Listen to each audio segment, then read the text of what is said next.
आपण भाकरी कशी साफ करायची लास्ट व्हिडिओमध्ये पाहिलं आहे आणि हे मी चौकोनी पीसेस ॲक्च्युली भजीसाठी ठेवले होते. तेवढ्यात मार्केटमध्ये ओले काजू आले. ओले काजूचा पण मी एक रेसिपी प्रॉन्स दाखवला आहे. कोमट पाण्यात भिजत घातले, साधारण 1-1.5 तास चांगले भिजत घातले ना तर त्याचे सालीवरची स्किन पटकन निघते. आणि कुठून मिळतात काय त्याचा नंबर मी परत एकदा शेअर करते. मी ऑलरेडी शेअर केला आहे. होम डिलेवरी आहे आणि 1400 रुपये किलोने मिळतात. आता माकलीचा आज आपण खिमा बघतो आहोत काजू घालून, ओले काजू आल्यामुळे. आणि भजी आपण नंतर बघू जेव्हा परत आपल्याला माकली मिळतील तेव्हा. आणि खिम्यासाठी आहे ना आपल्याला भाकली पूर्ण चांगली बारीक चिरून घ्यायची आहे, कापून घ्यायची आहे.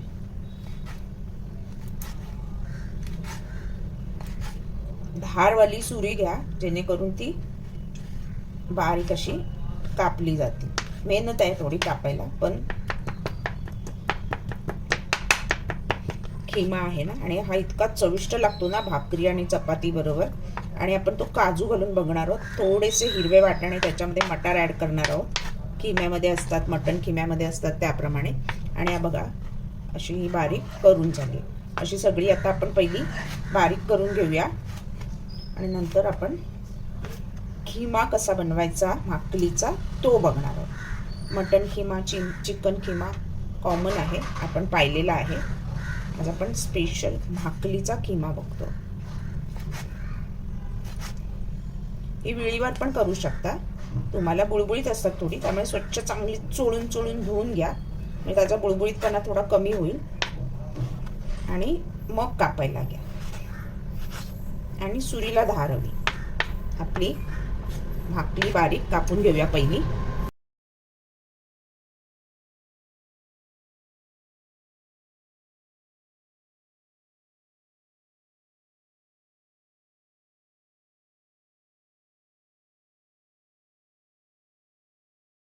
आता हे ना आपले बारीक पीस खिम्यासाठी करून झाले. त्याच्यापेक्षा बारीक पण सुरीने असं मारून मारून तुम्ही करू शकता, पण मी थोडंसं असं चंक्स ठेवले आहेत, दाताखाली आल्यावर चांगले लागतात. आता हे आहे ना मी चांगले आहे ना 10 मिनटं शिजवून घेणार आहे हळद आणि मीठ घालून. कारण खिमा आहे ना तर छान त्याच्यामध्ये ते कांद्यामध्ये वगैरे असे मऊ शिजलेले झाले पाहिजेत, म्हणजे ते खाताना मजा येते चिकन किंवा मटणसाठी. मीठ अगदी पाव चमचा, कारण आपण रेसिपीमध्ये पण मीठ घालणार आहोत नंतर कांद्यामध्ये. हळद पाव चमचा. आणि आता हे मिक्स करून घेऊया आणि थोडं पाणी घालून आपण एक 10 मिनटं शिजवणार आहे. आणि जर नुसतं गॅसवर शिजवायचं नसेल तर कुकरमध्ये त्याला 1 शिट्टी मारून द्या, 1 किंवा 2 शिट्टी. थोडं रबरासारखं असतं ना. बरेच जण भाकले आहेत ना रबरासारखे असतात, कुकरमध्ये 3 शिट्ट्या मारतात मटणासारखे आणि बनवतात. बरेच जण डायरेक्ट त्याला अर्धा पाऊण तास छान असं चुलीवर शिजवतात. तर डिपेंड्स तुमच्यावर आहे, कसं तुम्हाला हवं तसं. थोडं पाणी घालते मी अंगाबरोबर आणि हे खिम्यामध्ये मी पाणी वापरणार आहे, फेकणार नाही. आणि आता त्याला 10 ते 15 मिनटं बारीक गॅसवर शिजवून घेणार आहे. आपण आता भाकल्यांचा खिमा बनवणार आहोत. त्याच्यासाठी लागणारं साहित्य दाखवते मी. काजू घेतलेत खिम्यामध्ये आपण, ओले काजू आणि वाटाणे मटार हिरवे वापरणार आहोत. कांदा भरपूर घेतलाय, नंतर टोमॅटो 1 घेतलाय चिरून, कांदे 2 बारीक चिरून घेतल्यात, हिरव्या मिरच्या पोपटीवाल्या, तिखटवाल्या नाही, कोथिंबीर, मसाले वापरणार मालवणी मसाला, गरम मसाला, लसूण ठेचलेला थोडासा. आणि आंबटची चव येण्यासाठी आमसुलाऐवजी आपण कैरी वापरणार आहोत. कैरीचं सीझन चालू झालं, मार्केटमध्ये कैरी भरपूर यायला लागली. काजूचं मागच्या रेसिपीमध्ये मी दाखवलं होतं, मी कोणाकडनं घेते परत एकदा नंबर शेअर करते. बोरकर म्हणून माझे फ्रेंड्स आहेत, त्यांच्याकडनं होम डिलेवरी आहे. 1400 रुपये किलो. आणि काजूची क्वालिटी बघा, मोठा आणि मस्त काजू आहे. 1400 रुपये किलो. तुम्ही अर्धा किलो 1 किलो घेऊ शकता. आणि आता आपण काजू मालवणात भरपूर आता चालू झाले, त्यामुळे काजूच्या रेसिपी आपण चालू करतोय. कशात कसे कसे काजू घालून आपल्याला खाता येतील ते बघणार आहोत आपण. तर आपण आता सगळी तयारी करून घेतली आहेत, भाकलं शिजवून घेतली आहेत. पॅन तापल्या आपल्या एकीकडे. कोकोनट ऑइल नेहमीप्रमाणे, कोकण रेसिपी असल्यामुळे तुम्ही तुमच्या घरात जे असेल ते वापरू शकता. शेंगदाणा ऑइल, सनफ्लॉवर ऑइल जे तुम्ही रेग्युलर वापरता ते. आणि चांगली अप्रतिम चव बघायची असेल तर कोकोनट ऑइल. त्याच्यामध्ये आपण पहिला आपल्या कांदा,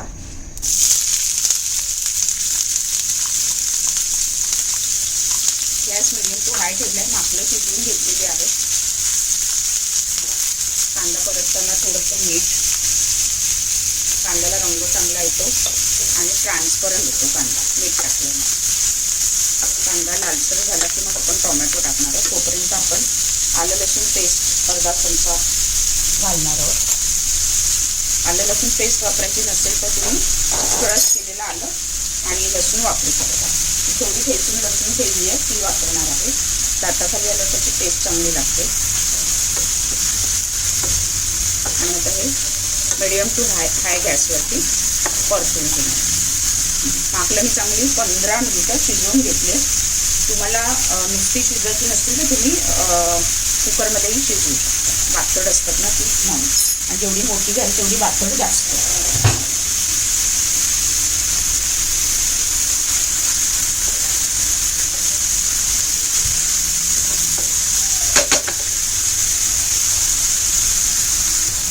ऑल स्पायसेसची 2 पानं मी आत्ता एक व्हिडिओ टाकला होता. फार्म हाऊसला माझ्या ऑल स्पायसेसची झाडं आहेत लावलेली.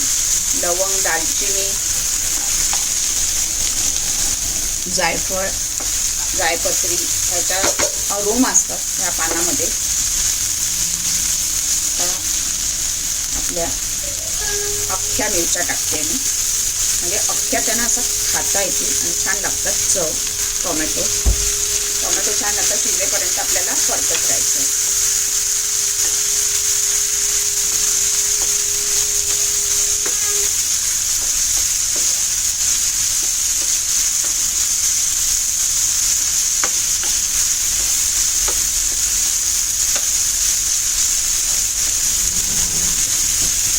कोथिंबीर थोडी,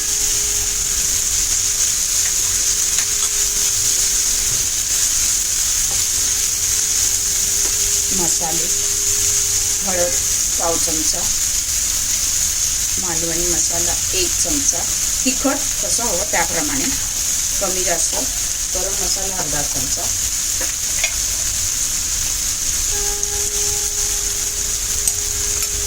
खमंग मसाले तेलामध्ये छान परतून घ्या.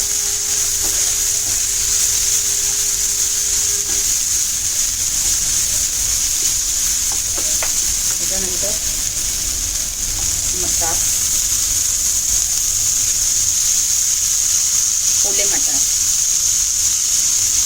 तुम्ही याच्या जागेवर मशरूमही घालू शकता.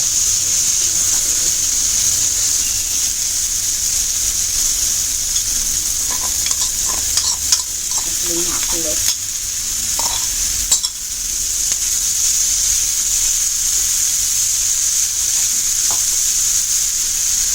काजू,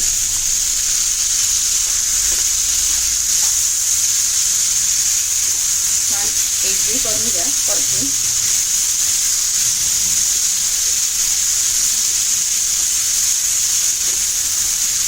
थोडं पाणी घालून आपण वाफेवरती शिजवून घेणार आहे. थोडंसं पाणी घालून आता वाफेवर आपण शिजवून घेणार आहोत. 10 मिनिटं बारीक गॅसवर.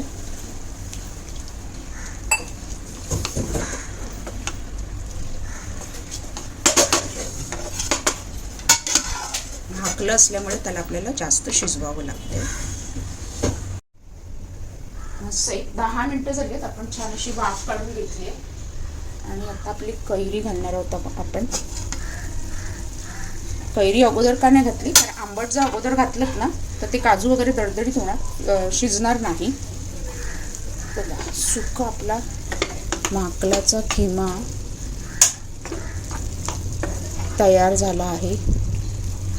तर कैरी नसेल तुम्हाला घालायची तर तुम्ही आमसुलं वापरू शकता.